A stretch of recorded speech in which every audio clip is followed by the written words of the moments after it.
This episode of the ASMRtist Show is brought to you by Audible.com, who has more than 180,000 audiobooks and spoken word audio products.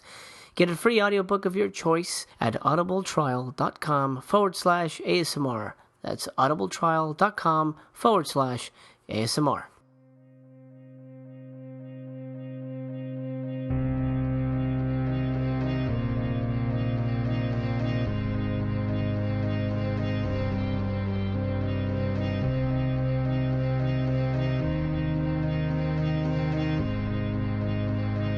When the world's got you down, when stress has beat you to your knees, there's one safe haven in the storm.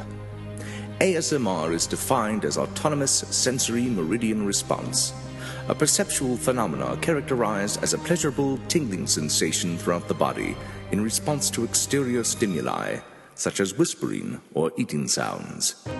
ASMR has spawned a growing community of tingleheads who are addicted to the sweet voices of those talented whisperers we call ASMRtists, who wield this stimuli to aid in our relaxation. Odds are, if you're here, then you're a tinglehead too. So welcome to the ASMRtist Show. Now sit back, relax, and enjoy a little me time with your host, Jose Prentice.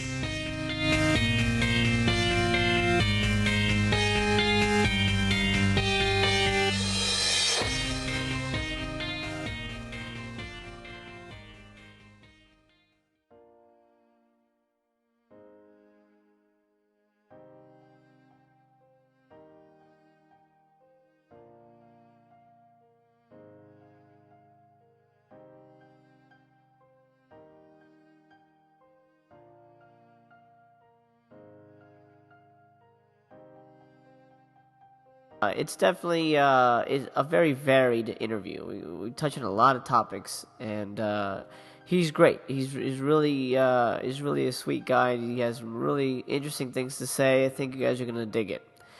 But before we get to Mr. Smiling Observer, let's continue with the ASMRhub.com 50 Goofy Questions, which I am almost done with. So bear with me. This is the way for you guys to get to know me if you have been paying attention from the beginning since I believe episode 2. Last time I left off at 31. Here we go. 32. Any pet peeves? I have many, actually. I think a lot of people do, but the one that comes to mind instantly is when people say hello after saying something that everyone knows to be true. I hate that. I just don't understand why people need to do that or where that came from. I just think it's the worst thing in the world. Hello? Yeah? Oh, God. That's the worst. As a writer, I think that angers me more than anything because I just find it so irritatingly stupid. Number 33, favorite pizza toppings. Toppings, so it's plural. I'm going to say pepperoni, bacon, pineapple. Those are my favorite. Those are great. Number 34, favorite flower. I don't know that I've got a favorite flower. I'm going to go with whatever's orchid, I guess. That's whatever was on the top of my head at the moment. So orchid. It's too easy to say rose, so I'm just going to say orchid, I guess. Favorite ice cream. Probably gonna do Rocky Road or cookies and cream. Rocky Road. I'll say Rocky Road. I haven't tried Golden Gay Time, which CJ mentioned in episode 3. It's not available in America, but so I can't say whether that's good or not. But yeah, Rocky Road. 36. Favorite fast food restaurant. That's tricky. That changes sort of a lot. But if I had to pick my favorite fast food restaurant out of all the fast food restaurants that exist in California and all of the United States, I would probably go with Panda Express. I don't know if you guys know Panda Express. It's great. It's basically fast food, Chinese food, but it's great. Very delicious, semi-healthy, and it's fast. You just go in and get it. So Panda Express. And for burgers, I guess it really depends on what's nearby. I'm not picky. I prefer Burger King over McDonald's, but if there's a McDonald's and I'm hungry, I'll go to McDonald's. Not often. I usually just take my kids. 37. How many times did you fail your driver's test?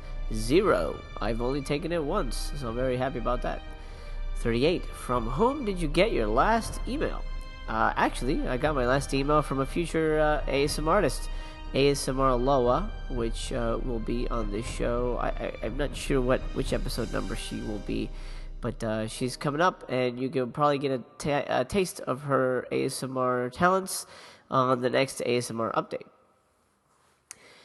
Here we go. 39. Which store would you choose to max out your credit card?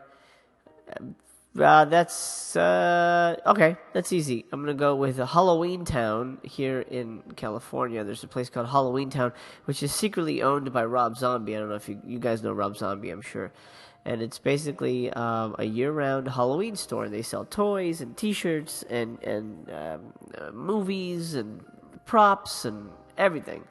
It's really great. I would totally max my credit card out there. My wife would not be happy, but that's what I would choose. Halloween Town. Number 40. Have you done anything spontaneous lately? Well, I started a podcast. I mean, I guess that's spontaneous enough. I don't know. Yeah, I'm going to say podcast is probably the most spontaneous thing I've done lately, even though it's been about almost about a month now. But I'll say that's pretty spontaneous. Spontaneous of me, anyway. You know what? I'm gonna give you an extra one because I took one from last time. So 41. Do you like your job? Yes, I do like my job. It's yes and no, to be honest. It's tough because I'm a filmmaker, I'm a writer, and some days it's great, and some days it's really difficult. It's really frustrating, but ultimately I can't think of what else I'd want to do or anything else that I'm really good at. So it's tough. I'm gonna have to say yes, I do love my job. I do like it because it's all I got, and it makes me happy sometimes, even though it makes me sad sometimes. And I guess it's just with everything. That's how it is. Anyway, that's it for the goofy questions for now. We're gonna finish that up next episode, where we're gonna be talking with Somni ASMR. I'm gonna put the link at the bottom so you guys get a taste of her stuff before you hear the interview. But now. Well, I'm very excited to welcome Mr. Smiling Observer to the show. How are you doing, Mr. Observer? I'm doing quite well. Thank you so much for making the time to join us. It's going to be a fun conversation. I'm looking forward to discussing some creepy stuff with you. Sure, that sounds good. I've been really anticipating this all week, actually. So okay, awesome. Thank you for the opportunity. Oh man, it's my pleasure. So let's start way at the beginning. Before ASMR, now you were a Marine, correct? Yes, I was. United States Marine Corps. I joined immediately after high school, 1994, and I was already slated. I was born and raised in South Carolina, so I was already slated to go to South Carolina State. But I thought about it, and I thought about my paternal situation and our financial situation, and I decided that the military would be best for me. And I already had a friend that graduated a year earlier, and he joined, and he was having a good time. So I decided, well, I'll just go ahead and join too. And it was one of the best decisions I've ever made for my life as an adult. Oh, really? So you would say that you had a good time then?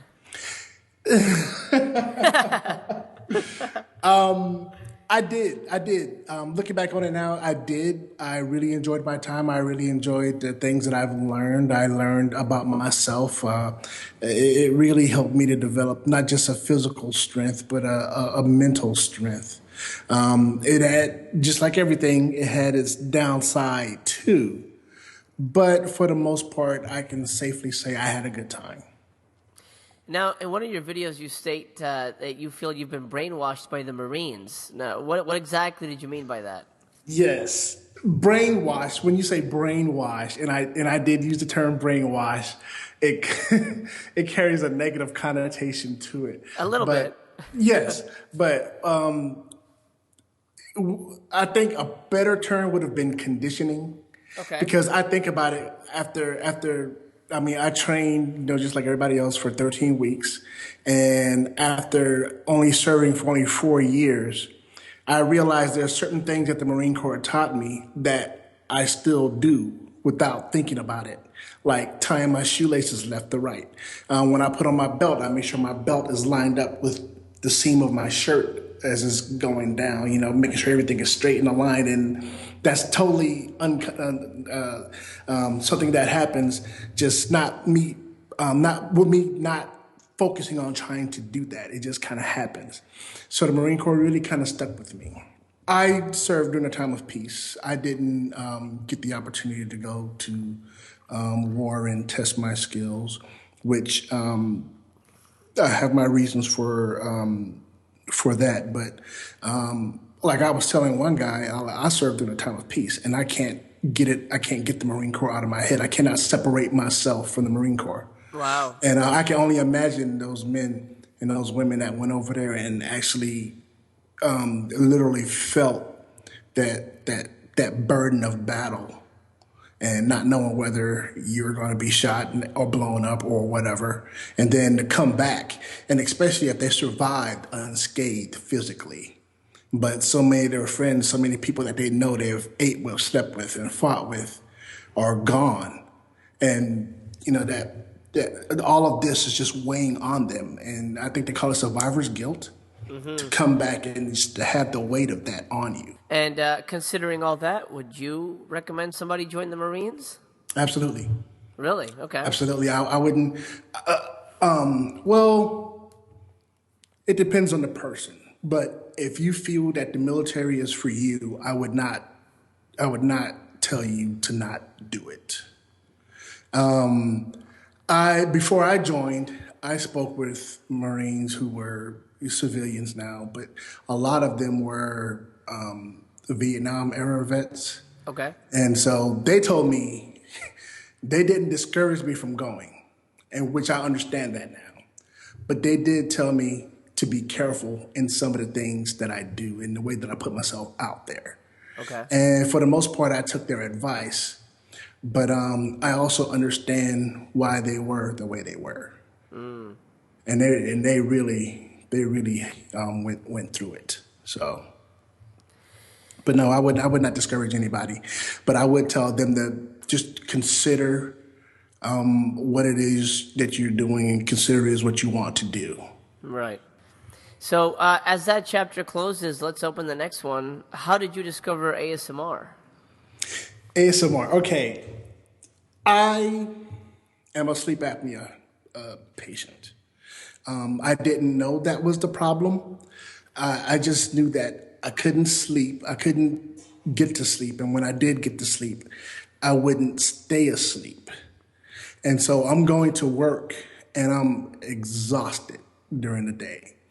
And people were accusing me of going to sleep at work and whatnot. But I'm like, look, it's not like I'm trying to go to sleep at work. I go home and I go to bed at a good time.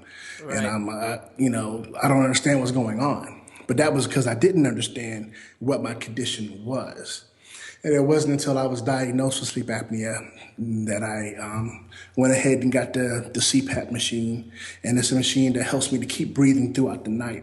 And as long as I'm breathing throughout the night like normal, I can sleep all night and get full, restful sleep. So when I wake up the next day, I can go all day. But it was a problem. And then I had financial stresses. I wasn't making as much money. This was around 2012. I finally found a job that was steady, but still, I had to catch up from what happened to me in 2008. In 2008, I got laid off from a very good job, but that was when the country's recession just was really bad recession, and I couldn't find good, stable work. And at one point, I found myself homeless. Oh, wow. And I actually had a friend that let me stay in his house. He moved all of his stuff out of his office and let me sleep on the floor in his office. But for a couple of days there, I was driving around in my car trying to get work, trying to do temporary work just to make a little bit of money so I can keep gas in my car, so I can keep working. And that was a very rough time. But by 2012, I was trying to recover from that. And then I got the medical problem going on. And so all of this was very, very stressing. Right. And I was watching this video on YouTube called, I don't use profanity, but it's called Blank Girl Say. And Gotcha. yeah, that was a big video during that time. Sure. And as it goes with YouTube and videos that just go viral, all the parodies to it come out. And so I'm watching all the parodies. And in one of those parodies, a young lady said something to the effect of, whisper people say. And I was like, whisper people? And that just stuck out to me. I'm like, what does she mean, whisper people? So I was already watching YouTube videos to kind of relax, just chill, but I didn't really get into whisper videos until that point. And so I searched whisper videos. And the first person that came up that I remember was Gentle Whispering, Oh yeah. Maria. Uh-huh. And I watched, she was having this tea tasting ceremony, and I'm like, what in the world is this? You know, and she's laying out her teas and she talks about the teas and then she puts them in and let it steep. And then she goes to the next tea. And I decided, because I didn't have internet at home, I downloaded it to my laptop. And when I got home that night, I put that on, I pulled it up in VLC Media Player, and I put it on loop. And so as I laid there and I listened to her talk, and she was just talking softly, I just kind of used that to relax myself. And I'm having a headache from the stress that I was under. But as I laid there and listened to her talk, I imagined the stress like water on my body. Mm-hmm. And I imagined it becoming steam and just floating off and dissipating into the ether. And so I found a way to help myself to relax, to calm down, and to go to sleep. But I still had not been properly diagnosed as with sleep apnea, and I didn't have the breathing device, the CPAP machine. So I kind of found something that kind of helped to whatever degree in the beginning. And from there, it just went on from there. I started watching more and more ASMR videos and discovering the term ASMR, Autonomous Sensory Meridian Response. I'm like, whoa, what is this? This is kind of different. But I Yeah. kept watching the videos. And a point came where I began to feel embarrassed because all I'm seeing is young women. And a lot of these women, they don't want to show their faces. So they move the camera down. And so it just shows from like their chin on down as much as the camera would get. And that usually included their cleavage. And so I'm beginning to feel kind of guilty because I'm not, trying to perv on these girls, but I like the whispering content, and it was just so relaxing. And Right. then I began to remember that feeling, and then I'm like, I remember having this as a child. And there Yeah. are people on YouTube that make videos that induce that. And I'm like, why should I can't stop now, but I can't let anybody know that I watch these kinds of videos. They're gonna think I'm some kind of a pervert. But discovering ephemeral rift, Oh yeah. that was the game changer. Cause I'm like, here's a guy, he's in his late 30s, early 40s. He's making these kinds of videos and they're very, very well done. I'm like, this is my reason to stay in. Well, that brings me to my next question. What turned you into an ASM artist? After a while of using ASMR videos, and I eventually got the CPAP machine, so I'm sleeping properly, but I can't get away from the ASMR feeling. I like how it relaxes you and calms you, and so I continued to listen and to watch more and more videos. And then I decided, why don't I make my own? Why don't I give it a shot? And I came up with the name Smiling Observer. Now, how did I get the name Smiling Observer? I got into this show called Community. It was already in the middle of its second season, Oh, cool. if not third season, and I loved the show. And so enough to the point that I began to do research on the characters. And I did research on Donald Glover, and I found out that he rapped under the name Childish Gambino, and Mm-hmm. that he got the name Childish Gambino from a search engine, a YouTube, a Wu-Tang Clan name generator. And so I put my name in, and I put my name in several times. And finally, I just put my first name in, and it came up with Smiling Observer. And I was Wow. like, that's it. That's the name that I'm going to take. I love it. I've got to say, I love your ASMR screen name. It's kind of perfect. Yes, and there's something else to it too. Okay. When I was a kid, I suffered from depression. Mm. I didn't know what it was, but I know what it is now. And when I would take pictures, just growing up throughout the years, I would take pictures and I would always be mean mugging and, the classic way that black people take pictures, always looking upset. And I'm like, why am I doing this? This is stupid. I don't want people to remember me as some grumpy, ready to fight looking kind of guy.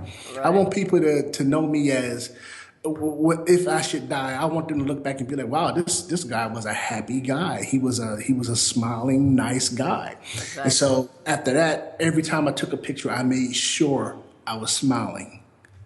I smile on purpose, even I if like that. I'm having the worst day. If I'm taking a picture, I make sure I'm smiling in it. So I learned how to fake a good smile,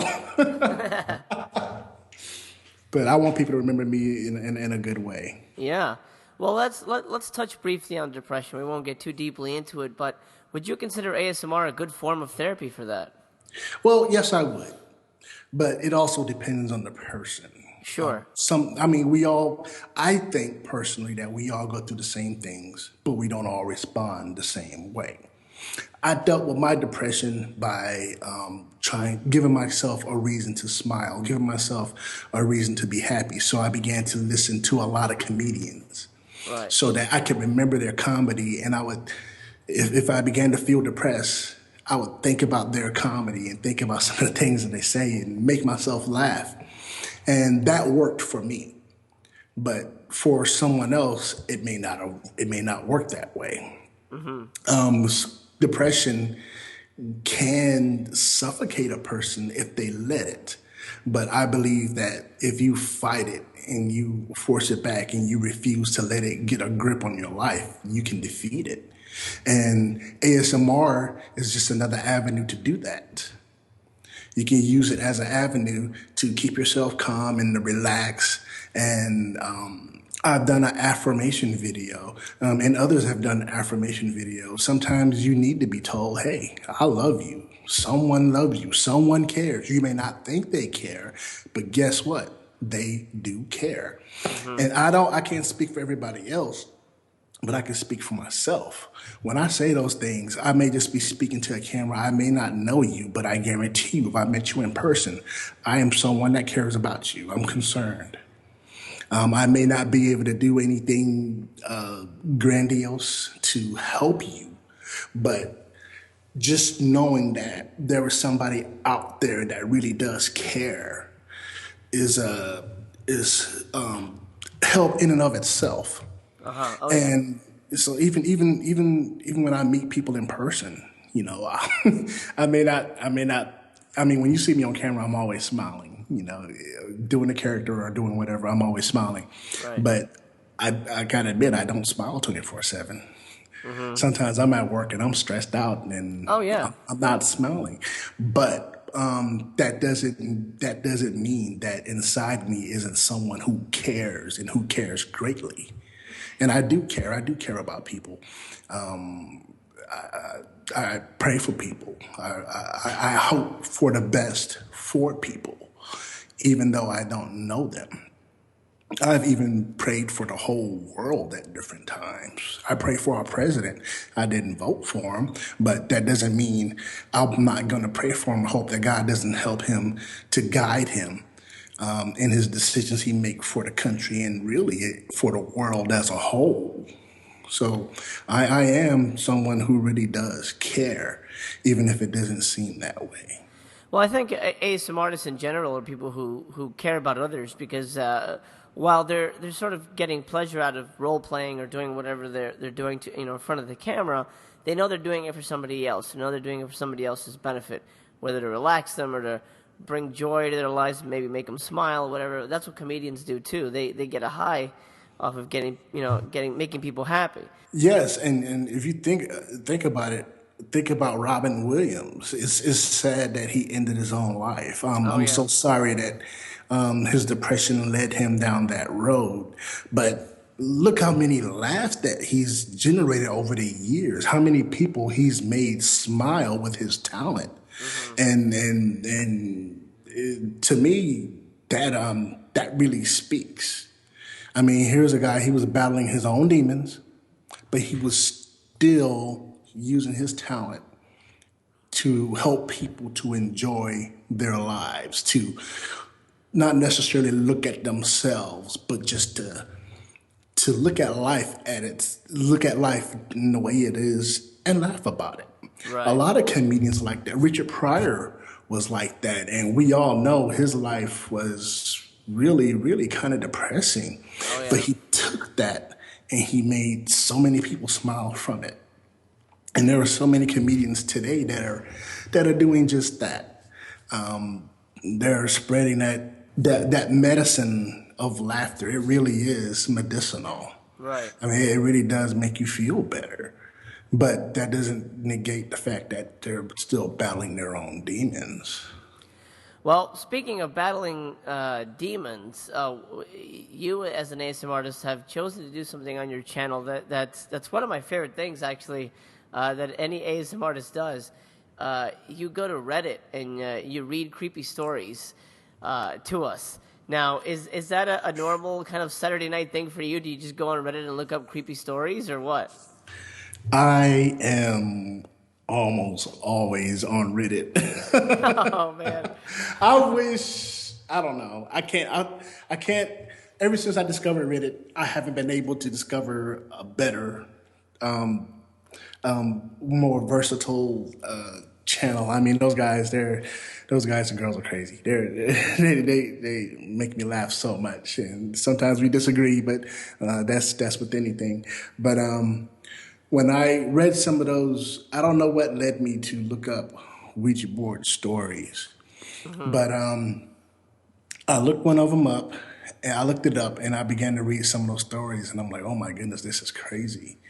And knowing what I know about the paranormal from my own personal experiences and just from things that I've been taught directly or indirectly throughout my life, I thought, why don't I read some of these stories?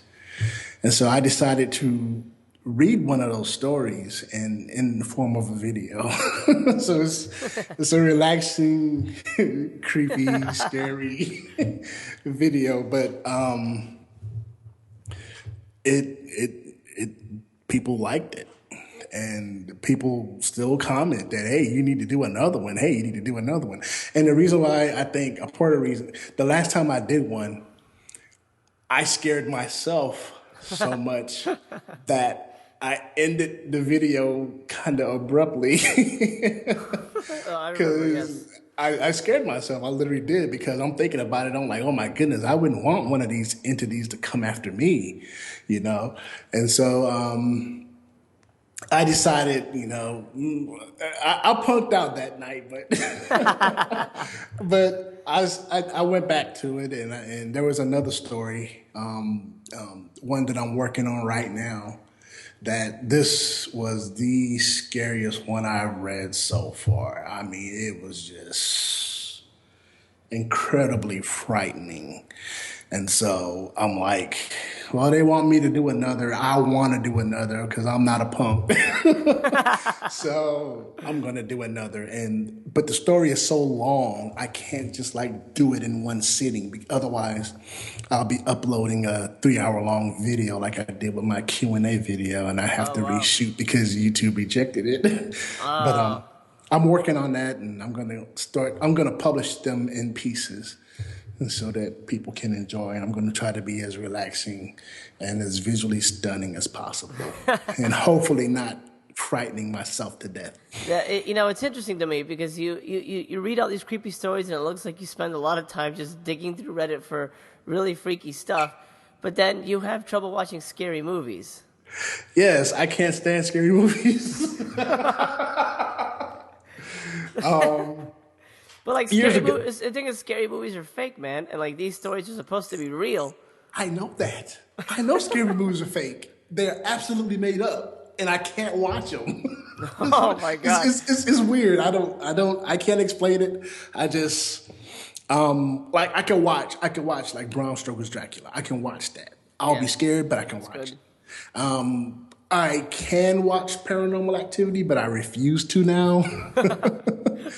Let me tell you a story about Paranormal Activity. My coworker, she convinced me that it was real and that it was found footage and that these people were killed by this thing.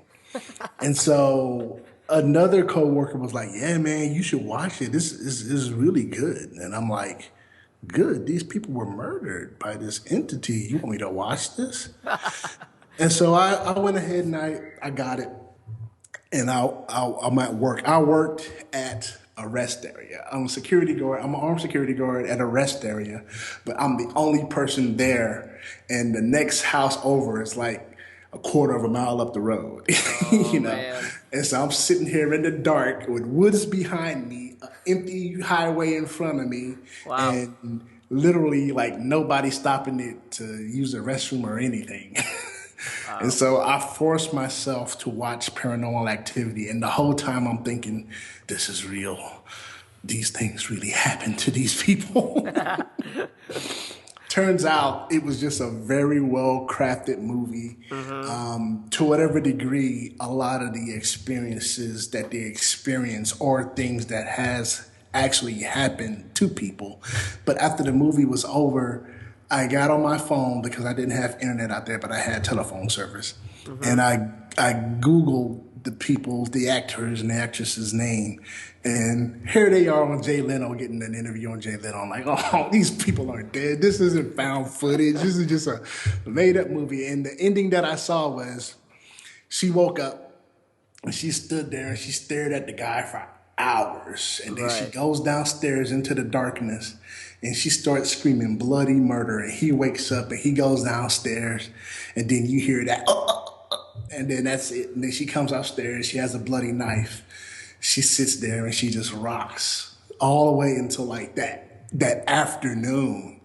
And I'm like, oh my goodness, this is not happening. Then her friend comes in and sees the body, obviously, and runs out screaming, calls the cops. The cops come up and they come up the stairs and they see her and they tell her, put the knife down, put the knife down. And she still walks towards them and they shoot her. Now, Steven Spielberg wrote that ending. And that's the one that I saw, and it just blew my mind. I was like, oh my goodness, I can't believe this. Why am I watching this stuff? So, needless to say, I saw one more Paranormal Activity movie, and I will not see another. Well, Paranormal Activity. I'm a filmmaker, and I'll tell you, Paranormal Activity is definitely not the height of filmmaking. If you want to watch a really good, I know you don't, but if you if you really want to, this is probably one of the best ghost movies made in the past, I don't know, 5 years or so, is Insidious. I don't know if you've heard of that one. Yes, I started to watch that, and then I said, nope, That one's nope. really good. That one's really good. I'm friends with the director, and I got to be one of the ghosts in the movie. So, you don't see me in it, but I'm sort of one of the ghosts at the end of the film, and that was a lot of fun. But Well, maybe I'll check it out. Maybe I'll check it out. yeah, it's worth a watch. It's very freaky though. So I will tell you that. I like the lead actor. He was pretty good in the 18. Oh yeah, oh he was great in that, man. Yeah. So I'm curious about the whole paranormal experience thing because I know you have a video where you discuss the paranormal experience. So I'm sensing that you are very very much not so much, maybe not, the word isn't fan of the paranormal, but you are definitely a believer, if that's the right word. Yes, that is the right word. I am. I do believe that there are things that exist to whatever degree, but that's beyond our understanding. And I can speculate more, but it would only be speculation. But I have had You grow up as a kid and they tell you, oh, the boogeyman's going to get you. And they tell you all kinds of things. And it's just to scare you. Right. But a lot of these things are rooted in fact to whatever degree. I mean, it's a legend. It may be exaggerated throughout the years, but you go back and you do the research and you find out that these people did really exist. Like Dracula was Vlad the Impaler. And Vlad was one time a happy guy. He married a beautiful woman. He was having, you know, married the girl of his dreams, and he was rich. He was a potentate. And then she died, and he just became this evil person, And from that, we get the stories of Dracula. Well, the boogeyman, there's a story behind him. It started in the Caribbean, in the West Indies area, Haiti. And if you know anything about Haiti, there's a lot of voodoo worship that goes on down there. Well, that boogeyman is just a demonic being, and he brings fear. He's a fear. He kind of feeds off of fear, if I understand it correctly. And somebody listening may be able to correct me if I'm wrong, but he was just an entity that seemed to like to scare you, Right. and he feeds off that fear, and they'll come in and they'll torment you if you let them. And so a lot of kids end up seeing him, and parents kind of you think about it, your kid says, "Mommy, there's something in my closet," and your mom's like, "There's nothing in the closet. Go to bed," you know, Right. and so that gives that kid something to fear because mommy isn't on my side. She doesn't understand there's a monster in my closet, and so things can exacerbate from there. But if that mom comes in and be like, "Baby, it's okay. I'm going to sit here with you, and there's nothing to be afraid of," and that could actually deter it from messing with that kid further because now there's somebody on its side. There's somebody that's there, and that fear factor goes down significantly. You know, Right. and so these legends that we've heard so much of, are rooted in real stories. And I've had my own experience. Once, when I was a kid, I was at my grandma's house, and I was doing something I shouldn't have been doing. I was in her bathroom messing with my grandpa's razors, and you know, cut myself a couple of times. But while I was in there, it's like somebody behind me just started laughing. And I turned around and I didn't see anybody, but it was like this person was literally standing right there just laughing. Whoa. And so I run out of the room, or I started screaming, and my mom came and got me. She was like, "Well, what are you doing in here?" And I was like, "There's a ghost," and tried to explain however I could. And so she and I both ran out of there. But I thought about it. If it was somebody outside the house that was just behind the house laughing, I would have known because the windows were all closed in the bathroom and in the bedroom. So I could have been able to pinpoint that this laughter is coming from outside. That's just somebody outside. But no, this laughter was in the bathroom with me, right behind me. And there Wow. was nobody there. And that was probably just the tip of the iceberg of the different paranormal experiences I've experienced for myself. And you're probably one of a few people that actually know that story because I haven't told too many people that. Because for whatever reasons, I may have mentioned it once or twice in a video too, but I hadn't really told a whole lot of people about that. Because if you start to talk about this stuff a lot, people start to think, this person is gone. And so, Well, yeah, but at the same time, you connect with like-minded people who'd be like, "Oh my God, yeah, I'm totally with you, dude." And then there's like this thing that happened to me, and then like right. a whole conversation sparks up about the paranormal. Now, I personally have never had anything incredibly paranormal happen. I was with a ghost hunting group for a while, and we went to this apartment building where this old man had died. We weren't allowed in the apartment, But we were outside the apartment door, and then his telephone rang, and we were with one of the tenants of the apartment building, who was a friend of the old man who had passed away, and she said, the phone has been turned off, the power's been turned off to the apartment, that there's no cell phone in there, there's nobody living in there, the phone shouldn't be ringing, and we all heard the phone ringing as if somebody were calling him, or as if he was trying to call us. Wow. That was, and again, I'm a believer, but I married a skeptic, so it's really hard to. My wife doesn't believe in anything, Bigfoot, ghosts, Right. nothing. So she's rubbed off on me a little bit, so I sort of have to think about it logically. It's like, well, I'm not in the apartment. I can't pick up the phone. I can't answer and say, who's there. If I were there and I picked up the phone and it was just static or an old man's ghostly voice, then of course that's 100% a ghost. But you kind of had to discount it.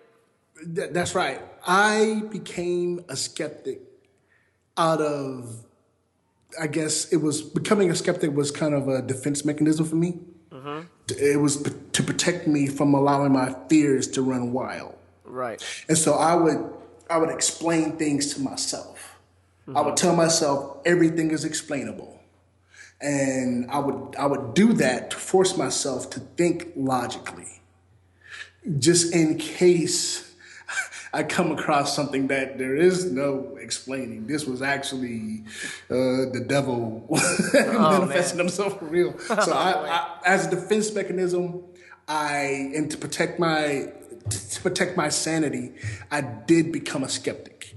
So every time someone tells me a story, unless I've experienced it myself, I feel it out with my own mind to make sure, I take it with a grain of salt. Right. That way, because I don't want to put too much into it and then be wrong. But at the same time, it's also to protect myself from losing my own sanity. This particular story isn't, and it's on my channel.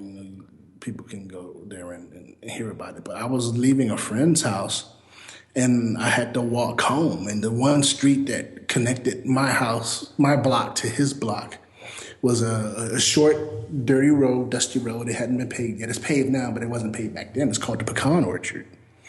The Pecan Orchard was a road that was flanked by trees, and there were pecan trees. And so they called it the Pecan Orchard. And this is in South Carolina. So I'm walking. I'm leaving this house. I can't believe I waited so late to leave this house, but I left this house, and I walked to the end of the road that connects to the beginning of the pecan orchard. Uh-huh. And there's an old abandoned white house there. And I don't know what it is about kids, but every abandoned house to us is haunted. Oh, yeah, of course. But there's an old abandoned house right there, and there's a sodium light. You understand what I mean by sodium light? Yes. It's one of those, yeah. And so I stopped there, and I just stare into the pecan orchard, and it is so dark, and I'm like, I gotta walk into the darkness just to get home. And I take the first step, and that sodium light shut off. Oh, man. Scared me to death. I stopped right there, and I waited. I'm like, what is up with this stupid light? And the light finally came back on, and I worked up my courage again, and I took a couple more steps towards the darkness, and then that stupid light shut off again. And so this isn't necessarily paranormal, but this was just my mind just running wild and me trying to maintain my sanity. While I keep walking, I enter the darkness. That sodium light shut off again, but by this time I'm not even going to worry about that stupid light. Nothing's happened yet. This is the quickest way for me to get home. I'm taking it. So on a moonlit night, the pecan orchard is still dark, but you could see the patches of light, that help to illuminate things. Well, this was a cloud-covered night, so I couldn't see anything. Right. And so I literally couldn't see my hand in front of my face. And so I'm walking, and then I hear this noise that I've never heard before. It wasn't a dog. It wasn't like a cougar or anything. So I kind of stopped, and I'm like thinking to myself, what is that? And so I didn't hear anything else, so I kept walking. And finally, I heard it again, and it was like a short grunt of some sort. And so this time, I stopped, and I stood as still as I possibly can, and I tried to open my eyes and force them to focus and get as much light as they could. And maybe 10, 15 feet in front of me, I saw something walking across the road. Now I'm 5'11". I was 5'11" since that time because I was in high school at the time. And I'm watching this huge, massive thing walk across the road. And I stood there and watched it cross from one side of the road, out of the woods, out of one side of the road, and into the woods on the other side of the road. And after it had crossed over, I continued to stand there, and I realized that I wasn't breathing. So I took a small breath, and then I thought to myself, what was that? And so since I didn't see it anymore, and I was just standing there, I decided to go ahead and keep walking. And when I got to the place to where it had crossed, it made another grunting sound in the woods. And that was all I needed to hear. I was gone. I took off. Carl Lewis had nothing on me that night. I ran into the apartment complex. I ran through the first building, and even though there were people out there and there were cars and stuff around, I kept running. I kept running. I ran all the way to my mom's apartment. I fumbled to get my key into the door. I got into the house. I locked the door, locked the screen door, and I walked into my room and I closed the door and I sat down and I started breathing to try to catch my breath. And then I started thinking, if that thing were to follow me home, this window is not thick enough to stop it. So what are you thinking? Bigfoot, maybe? Not Bigfoot. I think I didn't see it. I have no idea what it was, but the only thing that I could conclude was it was probably a bear. And if it was a bear has a good sense of smell. Why didn't it attack me? So didn't have a flashlight or anything, so I couldn't. I don't know. I just concluded that it was a bear, and the skeptic in me is allowing me to leave it at that. It's a bear. It was a bear. Nothing to worry about. Okay, I'll think it's a Bigfoot then for you. Okay. You're listening to the ASMRtist Show with Jose Prentice, author of the best-selling novel Elementary, My Dear Watson, available on Amazon.com. We'll get right back to Smiling Observer in a moment, but first I want to tell you about this amazing deal that our sponsor, Audible.com, is offering to our listeners. Now they're offering you guys a free audiobook of your choice and a free 30-day trial membership. All you got to do is easy. It's just got to go to audibletrial.com/ASMR. That's audibletrial.com/ASMR. Simple pimple, right? Now that's the easy part. The tough part is picking your free book, because you have 180,000 audio programs to choose from. That counts self-help books, horror, sci-fi, best-selling mystery thrillers, whatever. They've got it all, and it's amazing. And especially for a podcast like this, which focuses on audible stimulation, it's a match made in heaven. So please go to audibletrial.com/ASMR and check out the deal that they've got for you. I think you guys will enjoy it. I'm pretty sure you'll find something you'll really, really love. And now that summer's coming up, you'll definitely need something to listen to when you're on a road trip or at the beach and you just want to hear people screaming, or listen to the same old country song you've heard 1,000 times blaring in your ear.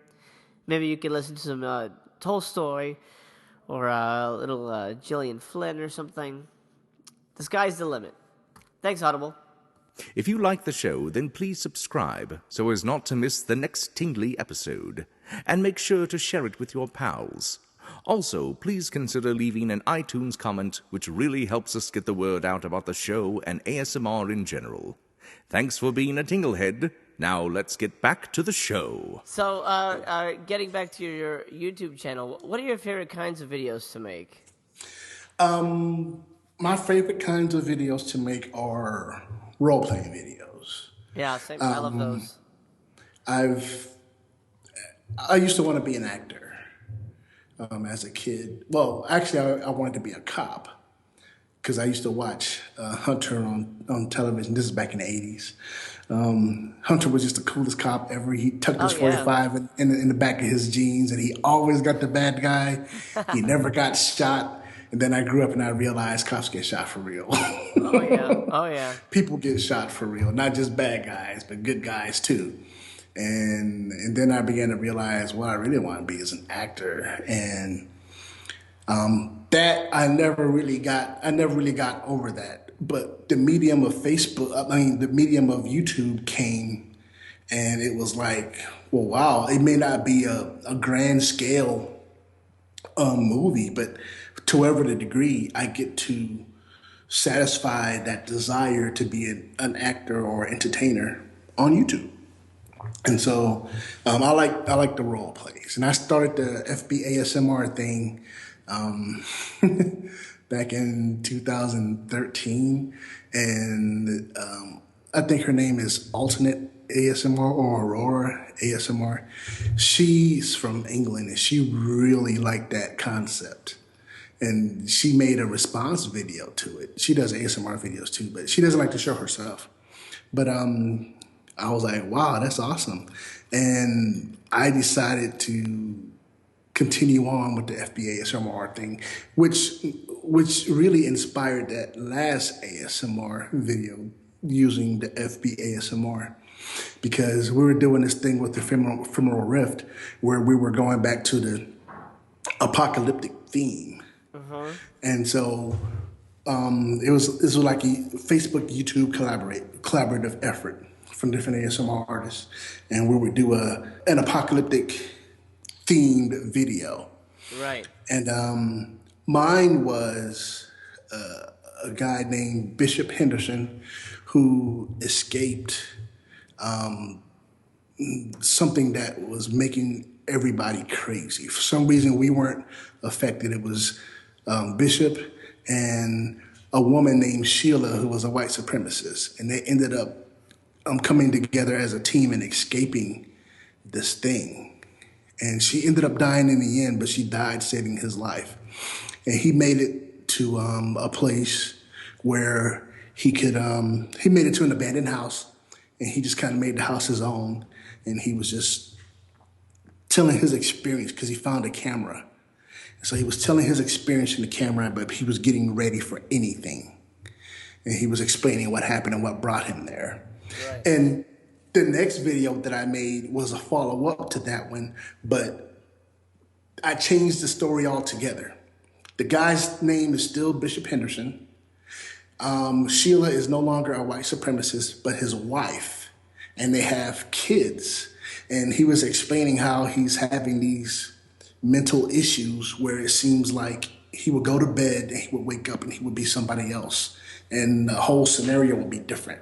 And he would go to bed, he would wake up and he would be somebody else. Well, I wanted to do something else along the lines of the FBA ASMR. And that's when I decided for the third video, I would bring Bishop Henderson into this. And so he was being interrogated by the FBA ASMR Right.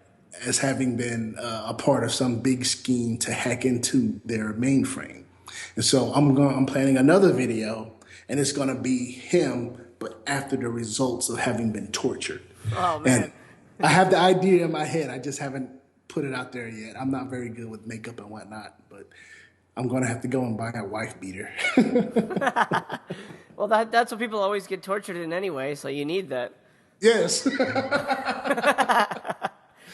Oh man. So, share with me one of the greatest surprises you've gotten making ASMR. Like, what's something that because of this, you've gotten something that just completely either took you by surprise, or it was such a, I don't know, such a wonderful gift, maybe from a viewer or a comment that just like really made you smile, just really kind of brightened your day, something along those lines. Something along those lines.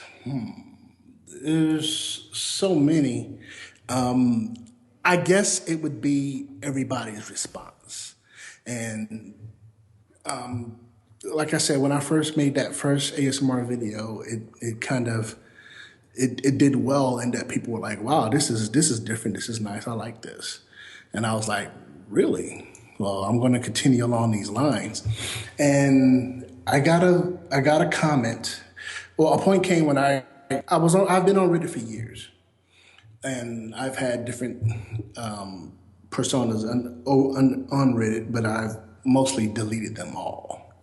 But I decided to make one under Smiling Observer, and this is the one that I would keep and I would associate with my YouTube channel and whatnot. Right. And it it's become my go-to video. But long story short, one of my I would upload my YouTube videos, and then I would post to the ASMR section of Reddit that video. And I got a message from a guy, from a Redditor, and he was like, "I just want to thank you so much. Recently, I've been down in life, and I just don't know what it is, and I'm in a great place, but I'm stressed about school, and I'm anxious about a girl." And then he goes on to say something to the effect of, "Every time I get down, I just put on some ASMR and it calms me. And your ASMR is some of my favorite stuff. Your attitude on life and your calm voice really calms me down." And it's just comments like his and other people who've said similar things. I'm like, oh my goodness, something that I'm doing as a hobby is actually helping some people. So now I literally cannot stop. I can't just stop. And so that kind of helped me to keep going down the road of ASMR. I like So that. discovering Ephemeral Rift, and then really having him comment on one of my videos. I don't fanboy, but if I met Ephemeral Rift in real life, I would probably fanboy big time. But Nice. having him commented on one of my videos, it was just like, oh my goodness, this is awesome. This dude, this is awesome. This is the best thing ever. And just little moments like that that just propel me forward. And knowing that someone heard me say something, or just like the fact that I'm genuine. That's what I've gotten a lot. A lot of people's like, "You're just so genuine. You just seem like a real person." And I'm like, well, good. That's what I want people to see. I want them to see that I am a real person. I'm not one of your traditional YouTube content creators putting up a facade. I put up a facade to whatever degree, but for the most part, this is me. Right. I'm not trying to hide anything. And what I am trying to hide needs to be hidden. Well, I think what works for an ASM artist is genuineness. You have to be yourself for it to work. I think somebody watching the videos, they can tell if you're BSing them as to who you are and what you're into, and those Oh, people yes. those people don't work. So if you're a genuine Yes. individual, then man, you got it made. And I think that's one of the key ingredients to an ASM artist. If you think about it, that's in real life too. Oh You yeah, meet people, very they true. can tell if you're being fake. I can tell when people are being fake with me. I can tell when I'm being fake with people. And sometimes I've lamented, oh my goodness, I was so fake just now. But that's how it is. People are looking for people that are just being real. Right. So, in an effort to get to know you a little better, I've got this list of 50 goofy questions. I'm only going to ask you 5, so don't worry. We're not going to go through all 50 here. And this is a good way for the fans to kind of get to know a little bit more about you. Okay. Here we go. Let's pick a normal one here. Where were you born? I was born in South Carolina, a small town called King Street, South Carolina. That's where I was born and raised, 19 years. What is your favorite time of day? My favorite time of day, late morning. Late Late morning. morning. When the sun is already up, and it's not afternoon yet, but it's still morning. It's not 5 a.m. and the sun hasn't crested above the horizon yet. It's just that late morning. Gotcha. So like 9 to 12 kind of a thing? More like 9 till 11. Gotcha. Okay. Because after 11, you gotta shift and get in the gear. Right. But 9 to 11, you're still in that relaxed mode. All right. What is your favorite cuisine? My favorite cuisine, as of late, it's been Mongolian grill. Oh wow. But Okay. it used to be Mexican food. I fell in love with Mexican food when I lived in California, and I still really have a love for Mexican food. But as of late, I just Asian food has been like crack to me. Okay. What was the last film you saw at the cinema? The Avengers: The Age of Ultron. But prior to that, it's a toss up between Spawn and Men in Black One. Wow. Wait. So that it's been that long since you've gone to the movies? It's been that long. It's been that Wow. long. Oh man. Okay. I Uh, mean, you got to understand. For the most part, I don't like being around a lot of people a lot. Like, gotcha. I won't go to the state fair, but I know it's cool down there or whatever. Okay. Here's a wacky one. Do you have a favorite flower? Yes, I do. It's the carnation Why is that? because when I was dating a girl years ago, I wanted to give her something that was different. And everyone brings roses. How many people bring carnations? So I saw it and I thought, wow, it's such a beautiful flower, and it just reminds me so much of her. If that may sound weird, but I bought it and I gave it to her, but she didn't want it. She rejected my advances. Oh My no. yeah, but it's okay. She didn't really like me anyway. I mean, and the thing about it is, we dated for a little while, but it was one of those things where when I first met her, I didn't really, we were just friends, but she wanted to make it something more, and I didn't want more. I liked our friendship, and what ended up happening was I fell for her, but she began to fall away from me. She didn't like me, so oh well, such is life. Yeah. All right. Well, let me give you a bonus question so we end on a happier note. What? Do you have a favorite ice cream? Wow, ice cream is my favorite ice cream. It used to be. I used to hate peanut butter pecan, and then I started to like butter pecan, and then it became Rocky Road, and then it was just plain vanilla. But Gotcha. right now, I could really go for some moose tracks. Oh, Moose Tracks. Yeah, that's great. Yes, and I'm not talking about just any moose tracks. I need quality.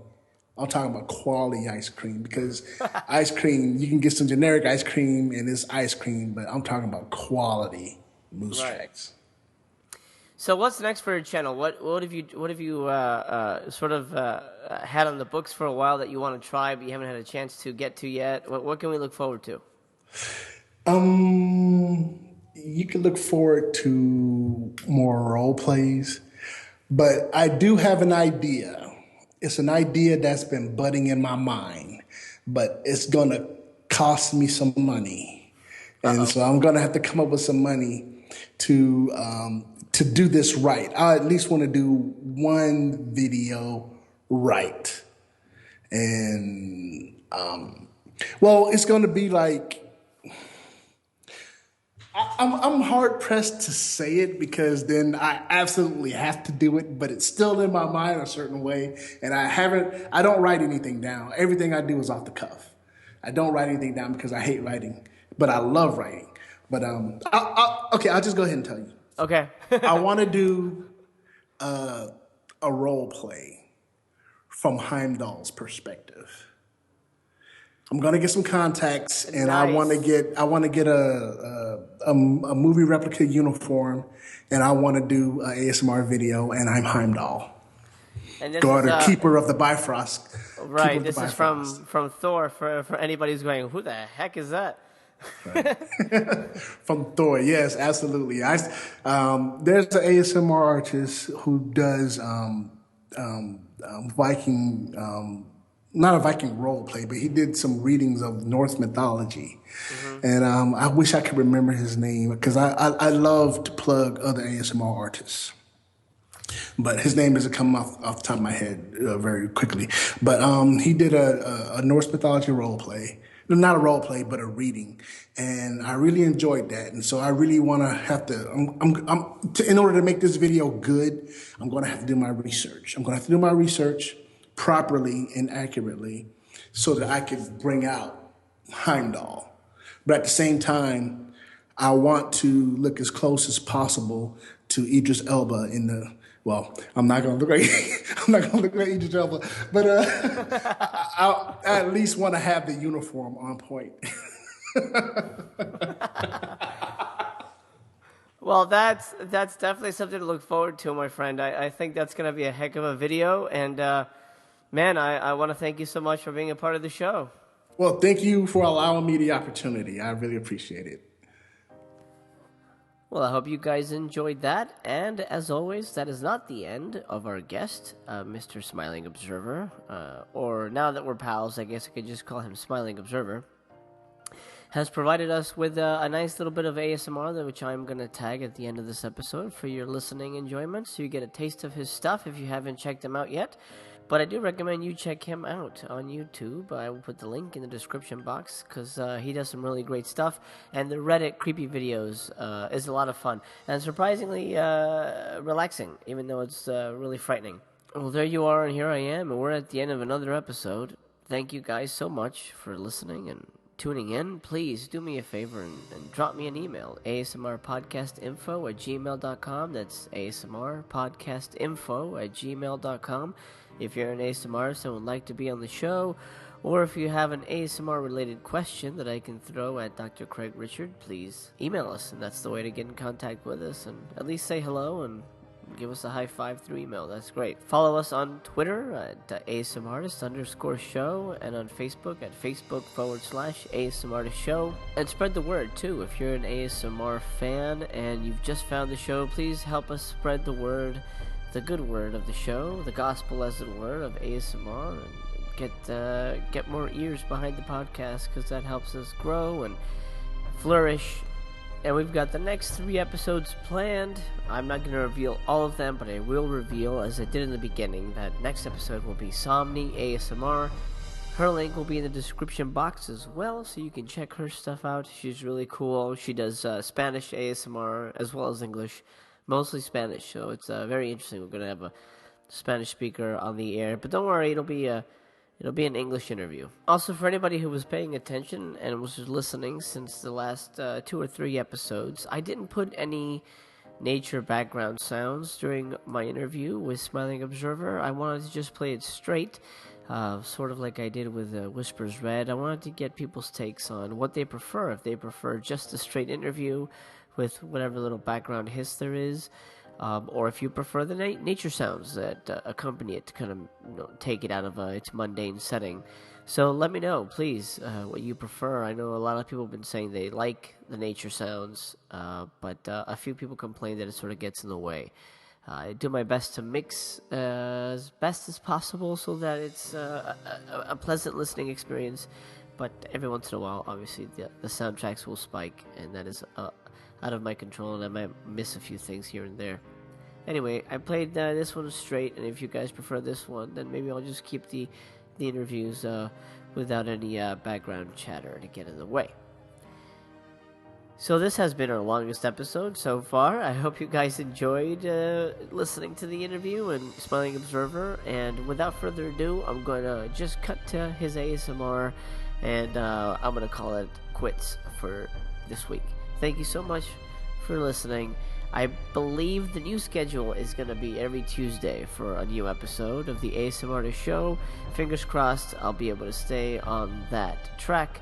I already have the next 3 episodes pretty much edited, so we're all set for that, but I have a big road trip coming up at the end of June that might interrupt a few things, but if not, we'll be every Tuesday. So I hope you guys are subscribed. I hope you guys are enjoying the show, and thank you for being there. I am very honored to have your attention for a little slice of your time. And remember, ASMR doesn't stand for Andy Samurai Macaroni Rambo. It stands for whatever makes you happy.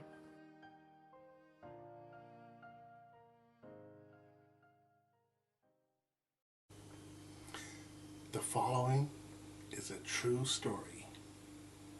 According to Redditor Sarah Smile 416, this happened to her while she was in college many years ago.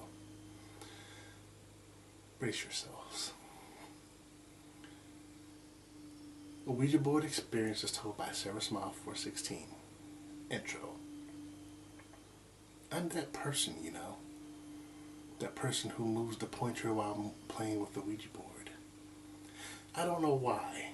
I guess I just like knowing that I was the one responsible for scaring the snot out of people instead of something or someone I couldn't see.